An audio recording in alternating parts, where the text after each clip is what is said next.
Hi, everybody. So, I'm sure if you live in Northeast Ohio or most of America, you had a freezing weather, and this has been my outfit the last 3 days. A onesie. It's very cute, isn't it? It has a penguin, igloo. What is that? North Pole. So, I'm sure a lot of everybody here have been going through it. It hasn't been an easy beginning of 2025 for many people. And I wanted to spill some tea. My thoughts, my opinions of growing pains that we are all going through. It's a process for everybody. Let me have a sip first.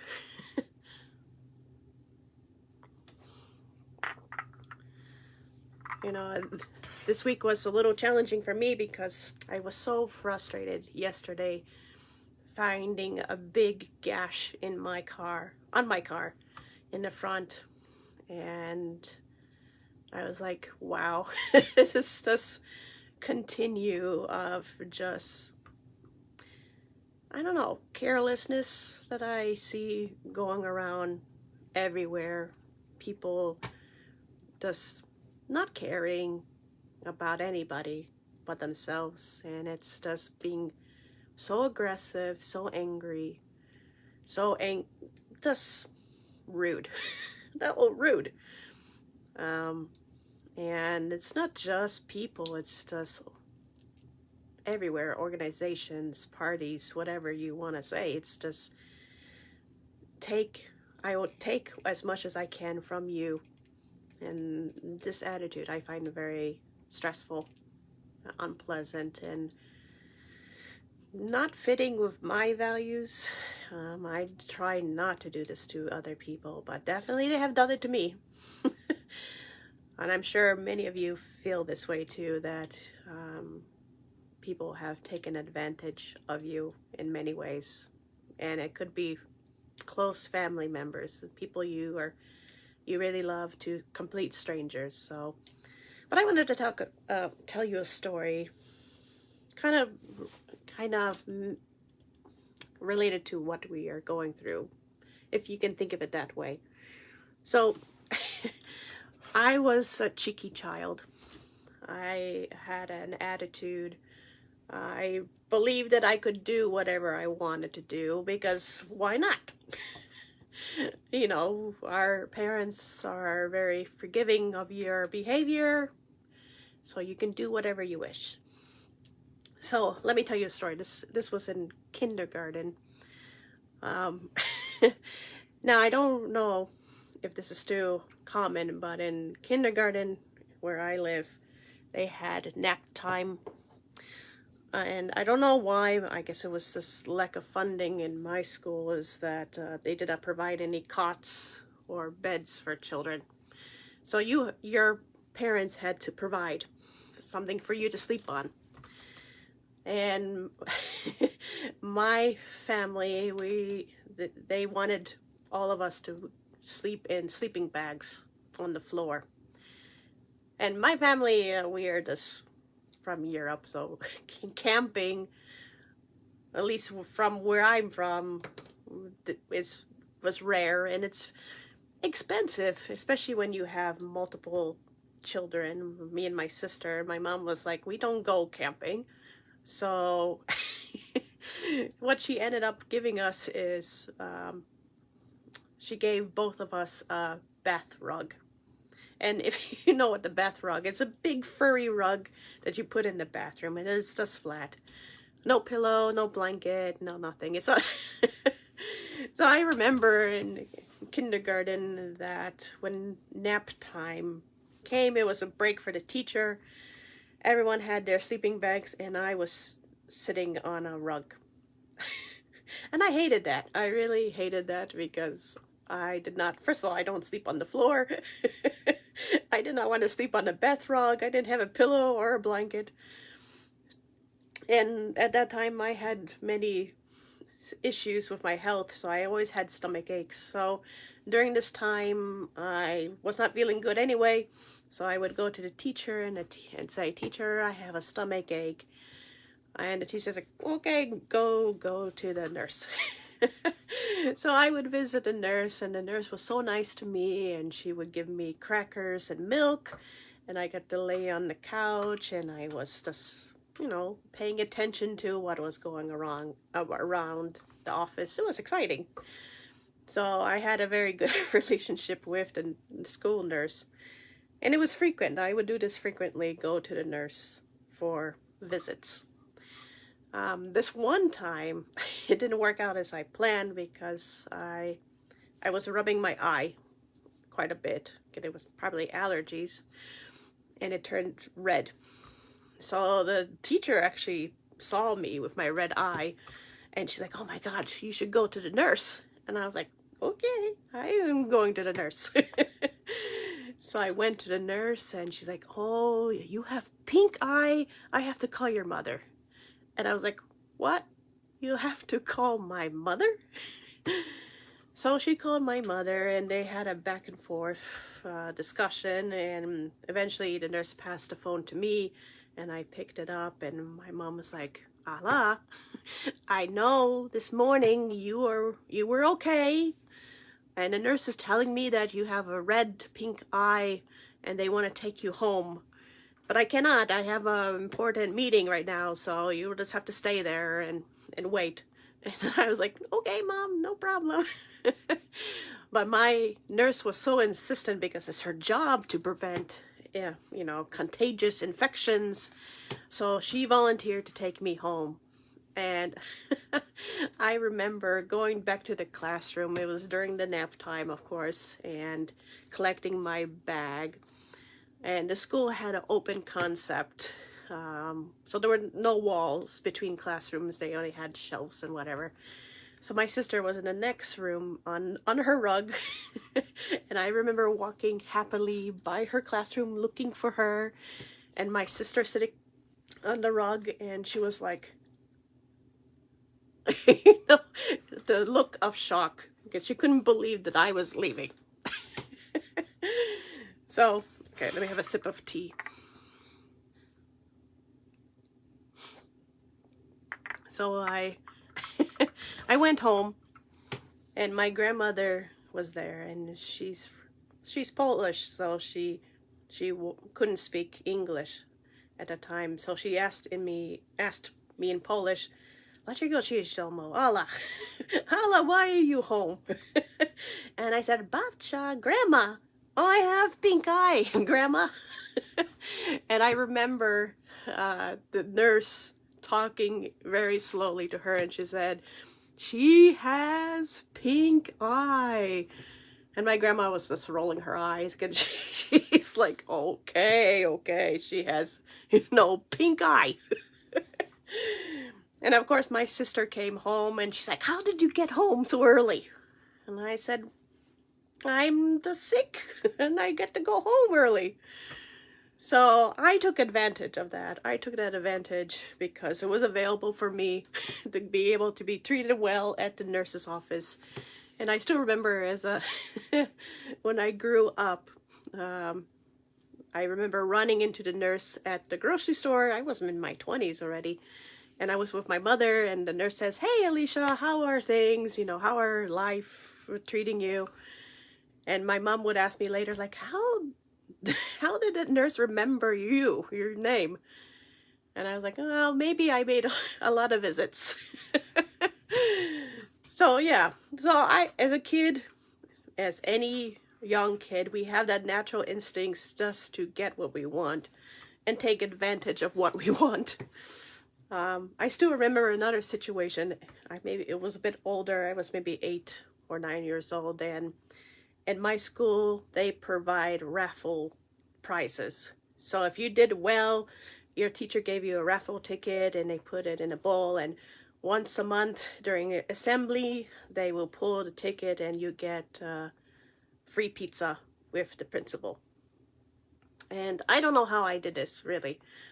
I must have really talked to my teacher, because she really liked me. And I remember she gave me a whole packet of these raffle tickets.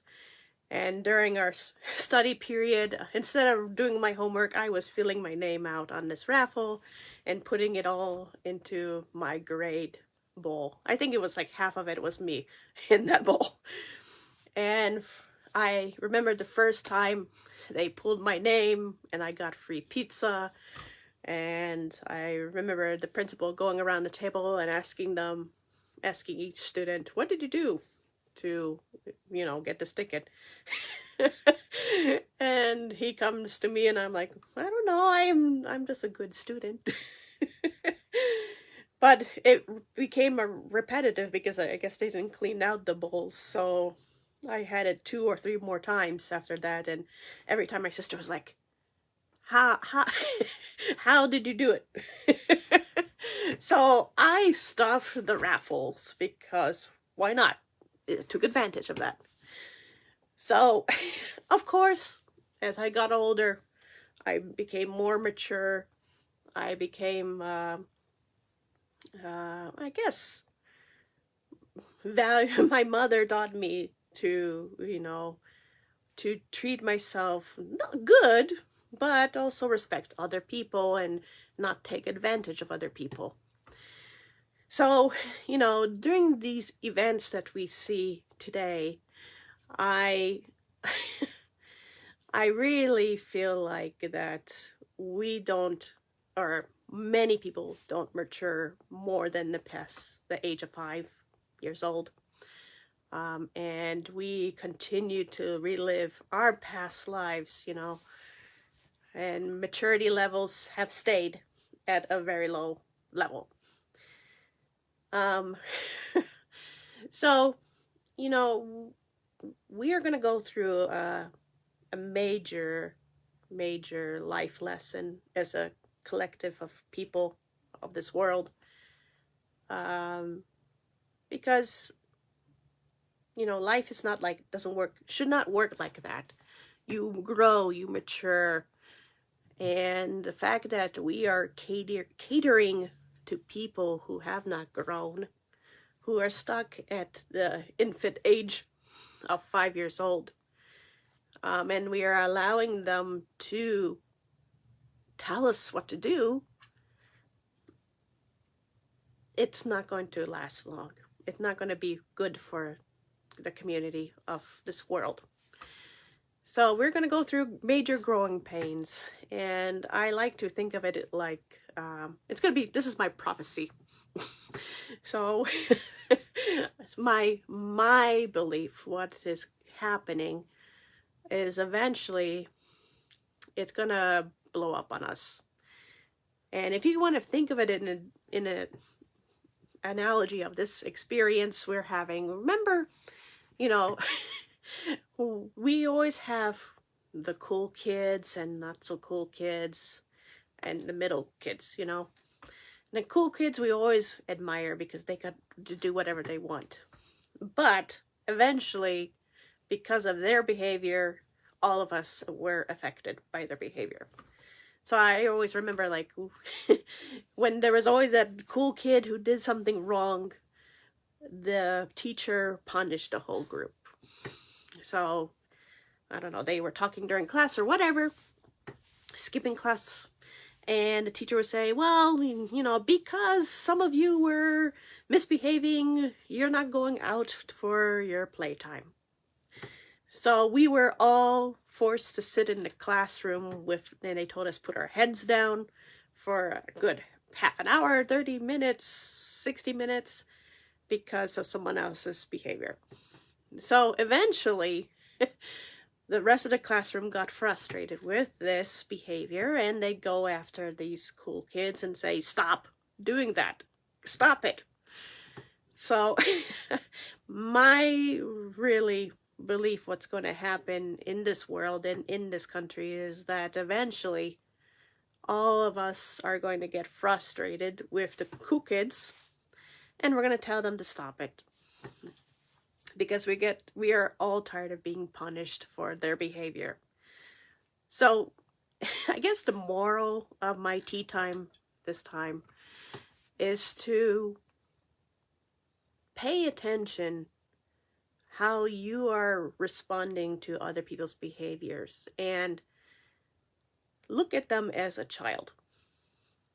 And if they are behaving very much like a 5-year-old who thinks they can get away with many things, and a 5-year-old, they don't understand morality. So they're willing to lie to you, to spin the story, to change things around, to make it so they don't get in trouble, but someone else gets in trouble. You know, even when I was a child and I would get in trouble, I would blame my sister, for example. It wasn't me, it was my sister. She always caused that problem. So pay close attention to people who behave like 5-year-olds and see how you are catering to their behaviors. And there's going to be a time, and everyone is going to learn this, is that you have to put your foot down on these behaviors for yourself generally, because you will have to become the adult. And if you believe in the higher spirits like God, universe, whoever, they are the mature people. He is the mature person, and he's not going to tolerate all of this behavior. We're going to be punished for it. Punished. We're going to pay for it because of someone else's behavior. So, yeah, pay attention. This is a lesson this week. I know there is a lot of, it's not meant to be political. I don't care about politics, but I really do care about fair treatment, and overall, acceptance of other people. And it doesn't matter what you believe in. Really, it really doesn't matter. Because if you cannot,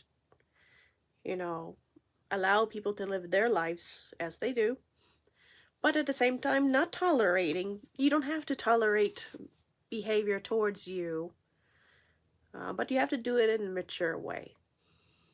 And I think a lot of people need this practice, how to do it in a mature way. And here I am in my onesie. So take my advice with a grain of salt. Have some tea with me. Life works that way. I'm going to have more tea. And I'm all about living your best dreams and doing what you wish. I'm all for that. Obviously, I do what I wish. But I do it in a way that it doesn't harm others. I want to make people happy because it makes me happy. And that's the life we should live. Not just because it's me, me, me. It's because I am happy to make you happy. So, all right, I'm getting hot. I hope everyone is doing well. I know this week has been challenging for many. Like I said, cold weather, a lot of fear going around. But don't fear anything, These times, it's a lesson that we have to learn. It's nothing to be afraid of. It's just very uncomfortable. You just have to keep doing what you do, being who you are, believing what you are, but, living your best life the way you want to live, as you wish. And don't worry about the 5-year-olds, because they only have one purpose, which is themselves. But like I said, eventually recess is going to be a time where we're going to have enough of that. And it will come. You have to wait for that. In the meantime, I'm just going to have my tea. I'm going to live my best life. Eat some popcorn when things go down. laugh at the behaviors of other people, because there's nothing much you can do about it. And just live life. So thank you all for watching today. I know this was a little lecture, but that's what I do. Teaching lecture. But remember, smile, enjoy your life, do what pleases you, but helping others at the same time. Don't give up. Don't give up. Don't worry about anything, because like I said, this is a life lesson that we all have to go through. It's something that needs to be done. So what happened needed to happen in order for us to learn. So keep learning, keep smiling, and I will talk to you next week. Take care.